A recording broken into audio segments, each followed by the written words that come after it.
narancslé a legnépszerűbb gyümölcslé a világon. Brazília pedig a föld legnagyobb narancslé előállítója és forgalmazója.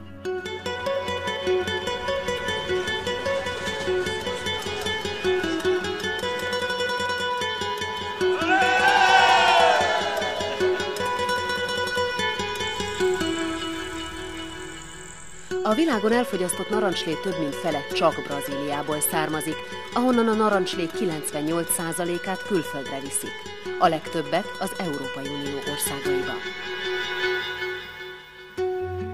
Bár a narancslé a brazil mezőgazdaság fontos pillére, az ital útja a túlnyomórészt európai fogyasztókig elégedetlenséggel és méltánytalansággal van kikövezve. Ainda temos o trabalho infantil com certeza na região e nós investigamos, na verdade, todos os dias aqui na Procuradoria. In fact, sometimes the conventional it's too cheap or less than the cost of production. This is the point. Há 5 anos, há mais de 5 anos, o PL, é uma participação de lucros e resultado, é o mesmo valor.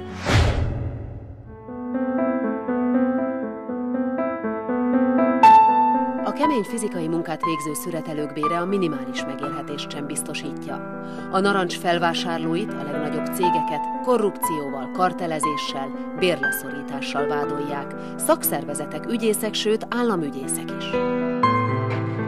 A brazil felvásárlók túl olcsón adják el a gyümölcslevet az európai palackozóknak. Tőlük túl olcsón veszik azt meg a boltok, hogy akciósan árulhassák végül a fogyasztóknak. És hogy mit jelent az, hogy túl olcsón? Az előállítási ár alatt, ami elvileg közgazdasági képtelenség. How could you let this product have the same price of a water?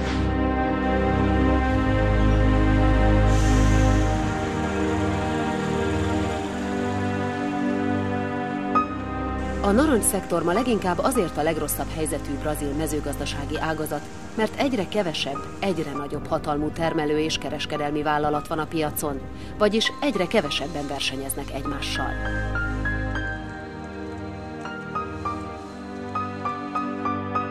What will happen if this continues is that we're not going to have orange juice anymore. So it doesn't make sense today to make an investment in orange juice. A narancs útja a ligetekben szüretelő munkásoktól indul. Nagyon gyorsan dolgoznak, hiszen egyetlen nap alatt közel 2000 kg narancsot kell egyetlen embernek leszednie ahhoz, hogy a nap végén megkapja a minimálbért. Kevesebb, mint 3000 forintnyi brazil reált. A fák között a tűző napon tetőtől talpig bebugyolálva kell dolgozni. A ruhának védelmet kell nyújtania a naptól, a vegyszerektől, a bogaraktól, sőt, a mérges kígyóktól is. A nőknek nem jár könnyítés, és gyerekeket is látni itt munka közben, annak ellenére, hogy a gyerekmunka Brazíliában törvénytelen.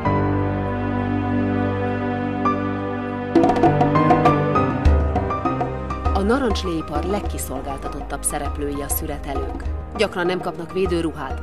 Ha esik az eső és a munkások ezért nem tudnak dolgozni, a kiesett időt az ő bérükből vonják le.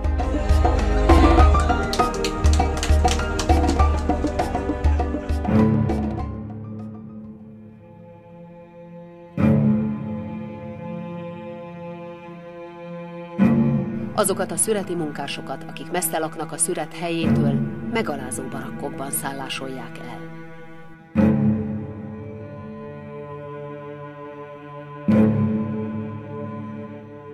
A szüretet végeztető kisebb ültetvényesek azonban nem valamiféle zsíros extra profitért zsigerelik ki az embereket. Maguk sem tudnak talpon maradni. A narancsot felvásárló termelő és feldolgozó cégek pedig rosszul fizetnek. Ráadásul mindegyik ugyanannyit, mert egymással egyeztetve állapítják meg a narancs árát. Está tirando os produtores do campo, indo para a cidade, porque não tem como subsidiar e como manter-se na produção de laranja, porque o valor é insuficiente para continuarmos produzindo laranja. Se existisse no Brasil uma regulação onde os produtores fossem pagos da forma do custo que ele produz, que as indústrias tivessem uma concorrência justa. Marcelo da Silva. Alkudozni vagy máshová menni dolgozni nem könnyű. A brazil narancsiparban rendkívül egyenlőtlenek az erőviszonyok. A termelők 2%-áé a narancsfák, több mint fele. We have three guys controlling whole market. So it's completely hard to the producer survive in this environment. De hogy lehet az, hogy a világ narancslé piacának döntő hányadát kézben tartó és a koncentráció miatt rendkívül erős brazil cégek mégsem érik el azt, hogy a narancslé termelés jövedelmező iparág legyen?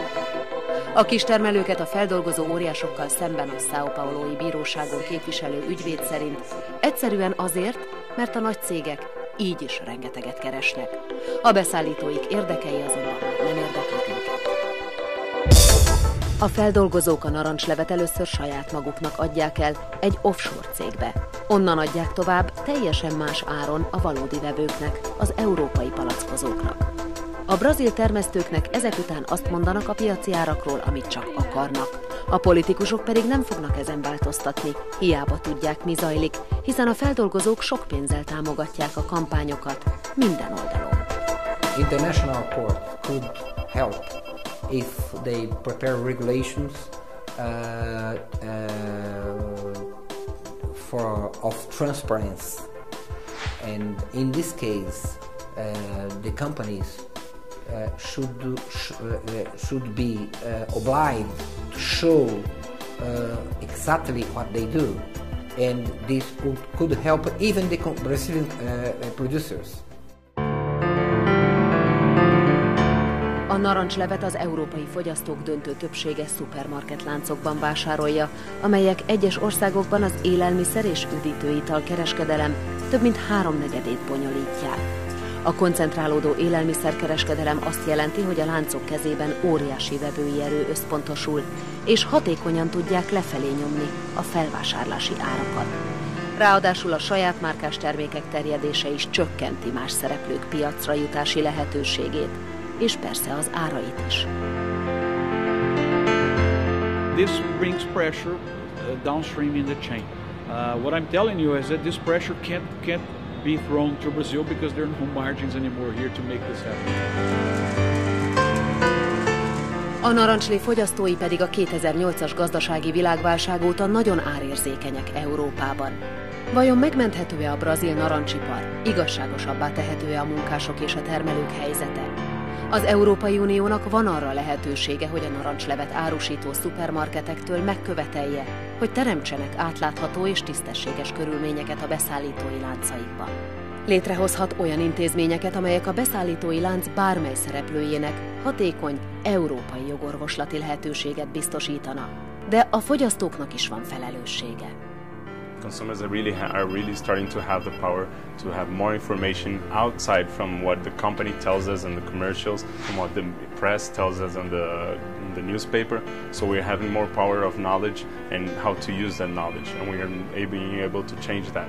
What we need is that consumers pressure companies to say, well, now you have to tell us labels in your website or in commercials where is your product coming from, how is it being done.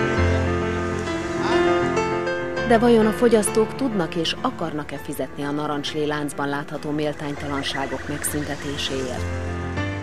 Vajon a brazil vagy az európai szabályozás révén sikerül igazságosabb körülményeket teremteni? Vajon a beavatkozás halogatása miatt továbbra is fennmaradnak az embertelen körülmények? Hány termesztő és szüreti munkás dönt majd úgy, hogy bármi más kifizetődőbb, mint narancsal foglalkozni? Ha túl sokan, akkor nem biztos, hogy pár év múlva érkezik még narancslé Brazíliába.